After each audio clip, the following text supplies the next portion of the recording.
Os fliperamas, ou arcades, como eram chamados também, eram conhecidos antigamente por proporcionar a melhor experiência que se podia ter em um jogo, por conta do hardware bem superior do que os consoles da época, né? E também com placas gráficas bem melhores. É mais ou menos como compararmos um PC top de linha de hoje com um console. Na grande maioria esmagadora dos casos, o PC vai conseguir resultados muito melhores. Lógico, por contar com componentes muito superiores também. Mas você já se perguntou quando isso acontece ao contrário? E mesmo os fliperamas, por exemplo, tendo potencial muito maior, são ultrapassados pelos consoles caseiros mais fracos? Pois é, e é exatamente sobre isso que vamos falar hoje, até porque é um assunto pouco comentado ou difundido no meio retro gamer, tanto que é bem plausível se levarmos em conta, e são poucos casos que os consoles conseguiram superar os digníssimos arcades. Mas, bora lá! E abrindo essa lista com chave de ouro, temos o incrível port das Tartarugas Ninjas 4 Turtles in Time para o Super Nintendo, que ficou impecável, e com certeza você conhece essa versão.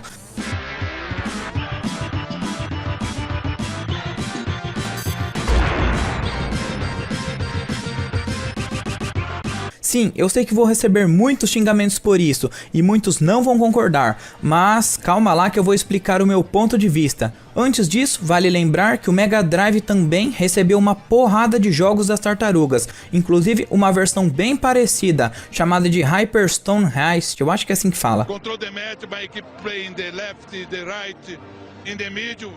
Que apesar de muito boa e ter suas vantagens, ainda não supera a versão do SNES. Vamos lá então, o destaque aqui é entre Super Nintendo e Arcade. O jogo original foi lançado em 1991 pela grandiosa Konami, e no ano seguinte o SNES recebeu seu port, com alguns incrementos bem bacanas. E aqui não tem segredo pra ninguém, né? Basta escolher entre as 4 tartarugas, Leonardo, Michelangelo, Rafael e Donatello, e sair dando a porrada na gangue do pé vermelho toda.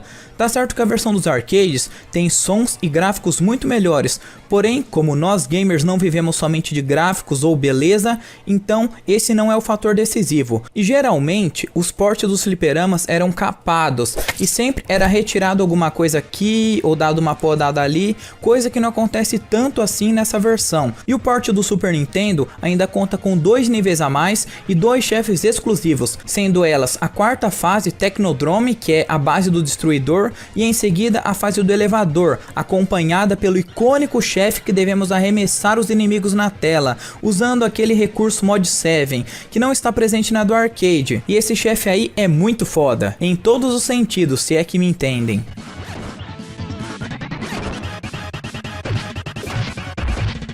O outro chefe que não existe na versão original é o Rei Rato, que enfrentamos ele no final da fase do surf lá no esgoto. Na versão do arcade, o final da fase e também o boss é diferente.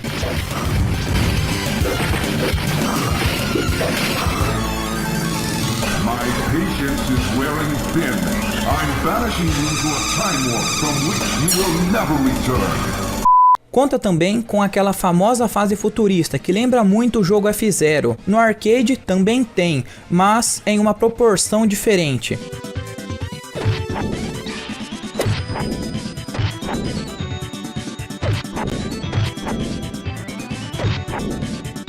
E o fator decisivo que eu considero esse port superior é a sua jogabilidade. Sim, eu sei que essa é apenas a minha opinião e ninguém é obrigado a concordar, porém eu acho ela muito superior. Parece que no SNES a gente sente mais o impacto das porradas, sem contar que os inimigos também sentem mais os golpes. Outra coisa fundamental é o som, que no arcade é bem estranho, parece um som de água quando a gente bate nos inimigos. Vou mostrar um comparativo para vocês entenderem bem do que eu tô falando, saca só.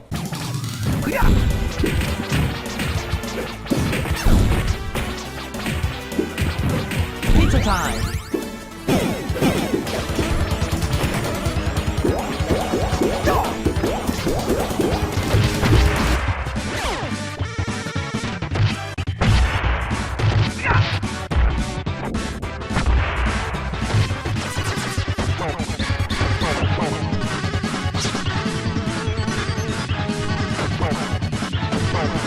E para finalizar, ainda tem algumas melodias melhores e marcantes que só o Super Nintendo podia nos proporcionar.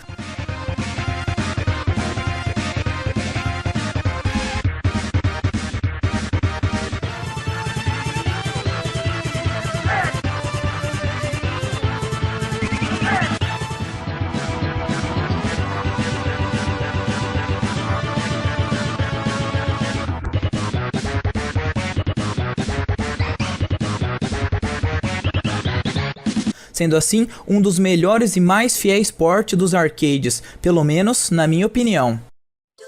E não foi só nos 16 bits que os consoles de mesa levaram vantagem, como é o caso do primeiro Contra, lançado lá em 87 para os fliperamas, do gênero Run and Gun, correr e atirar, gênero quase extinto hoje em dia. A versão arcade de Contra é claramente melhor se formos ver do ponto de vista técnico, mas a maioria considera que a versão do NES é melhor. Vamos lá, se levarmos em conta o fator nostalgia, se levarmos em conta Contra...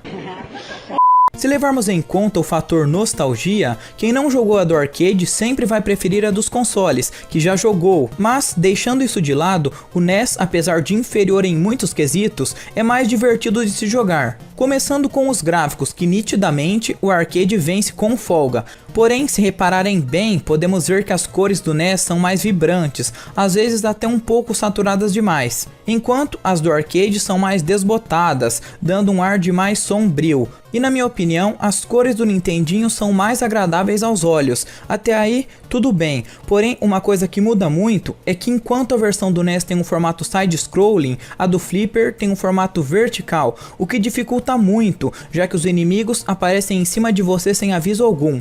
E para finalizar com chave de ouro, novamente, a jogabilidade do 8 bits também é superior.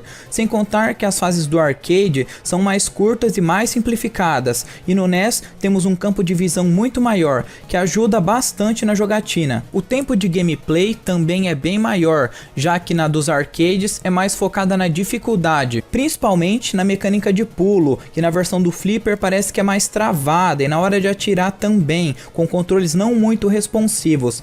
Mas isso daí é meio difícil de explicar por aqui, só jogando e comparando as duas versões para ver o que eu estou falando mesmo.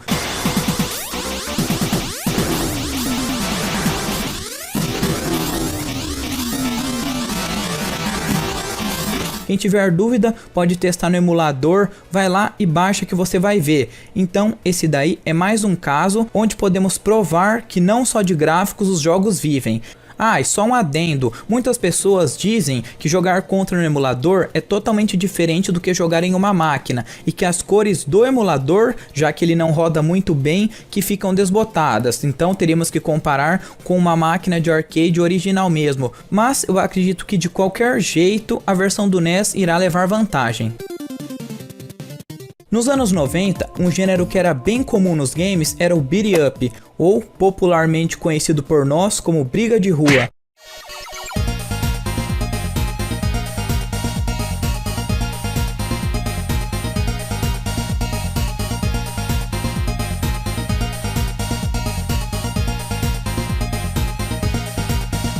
No meio dessa época, vários clássicos surgiram. Em 89, teremos o surgimento do lendário Final Fight, usando a placa de arcade CPS-1, a mesma usada no Street Fighter 2, por exemplo, que permitia gráficos incríveis para a época. Logo depois, também vieram vários ports, sendo o mais famoso do Super Nintendo. Porém, essa versão nem de longe supera os arcades, pois tiveram muitos cortes e percas, principalmente o corte no personagem Guy, que foi corrigido depois em outra versão exclusiva, e o concorrente Mega Drive não recebeu nenhum port até então, criando assim outra franquia de peso para concorrer diretamente, surgindo o glorioso Streets of Rage. Anos depois, com o surgimento do Sega CD, o game foi reprogramado pela Sega lá em 1993, aproveitando a grande capacidade de armazenamento que era oferecida pela nova mídia de CD, e essa versão aí é considerada por muitos como a versão definitiva do game, incluindo os 3 heróis jogáveis da versão original e acrescentando alguns novos bônus. Tá bom, eu sei que eu seria um pouco injusto se eu falasse que ela supera a versão dos arcades em todos os quesitos, pois fica nítida a perca de algumas cores e alguns sprites estourados, mas com certeza é de longe a melhor versão para um console caseiro, já que também saiu quase 4 anos depois da oficial de 89, né? Assim, os desenvolvedores puderam aproveitar melhor as tecnologias novas. O game conta com a opção de um menu completo, onde podemos escolher dificuldade, remapear controles, etc. E agora também conta com cutscenes mais completas com dublagens. Hello, Mike Hager here. Mr. Hager. So pleased to make your acquaintance. possui a mídia de CD, como eu já disse anteriormente, com a trilha sonora e os efeitos visuais impecáveis, e conseguia até ser superior do que a versão dos arcades, hein?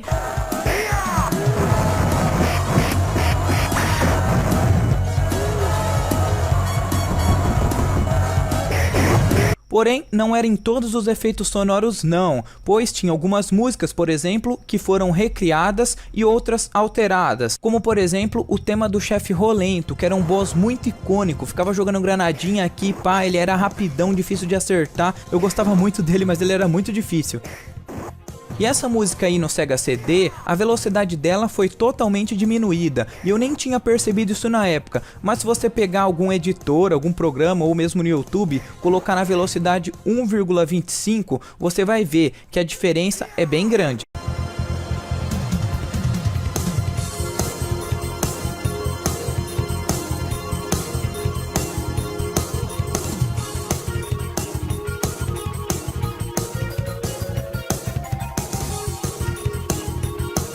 Tirando assim toda aquela atmosfera rápida de batalha que identificava, mostrava bastante o chefe. Pra vocês terem uma noção, até o Super Nintendo tem o tema dessa fase muito legal. Ouve aí.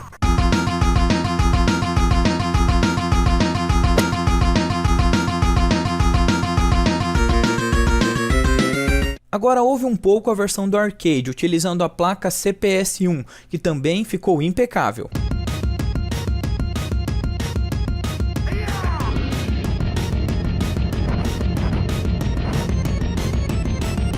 E agora, saca só a versão do Sega CD.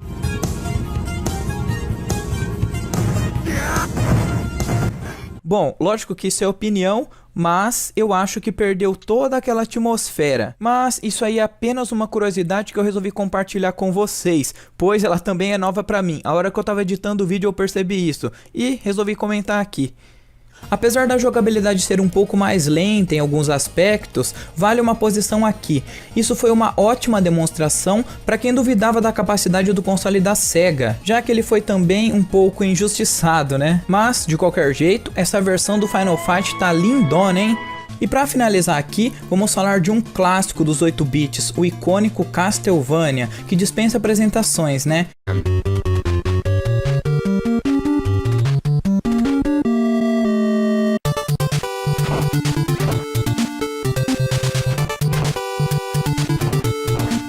Mas aqui a história é um pouco diferente, já que a versão do NES foi lançada primeiro do que a dos arcades, então ela foi adaptada em uma versão meio que alternativa, como se fosse um port reverso que foi portada dos consoles para os arcades, lançada inicialmente para o Famicom Disk System lá no Japão, e eu joguei isso em um Polystation, pela ironia do destino, e eu nem sabia da existência dessa versão do arcade, que a propósito ficou muito boa.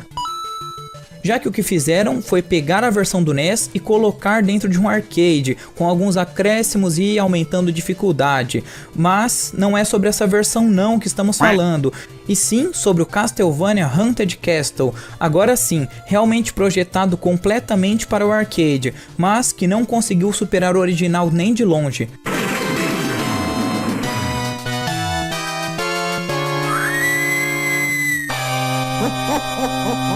Acontece que os controles são extremamente rígidos e o alcance do chicote é ridículo de curto. Os inimigos podem bater em você com muita facilidade e causar danos enormes. Tá certo que esse jogo é um caça-clique dos infernos, ou melhor, caça-moeda como era chamado, mas mesmo assim, a maneira que Simon Belmont anda também é ridícula, todo desengonçado, até parece que o personagem está correndo desesperadamente à procura de um banheiro. Logo Simon, que tem aquela pose de fodão. Pois é, não tá fácil pra ninguém. Sei bem que a vida não tá fácil pra ninguém, não tá fácil pra ninguém. Mas então é isso, meus queridos, o vídeo de hoje foi esse, eu espero que tenham gostado. Se gostou e não tá no canal, já sabe, né? Se inscreve aí, marca o sininho pra receber as próximas notificações e deixa aquele like saudosista maroto aí no final pra me apoiar, hein? Então é isso, nos vemos em um próximo vídeo. Abraços, até a próxima, valeu e fui!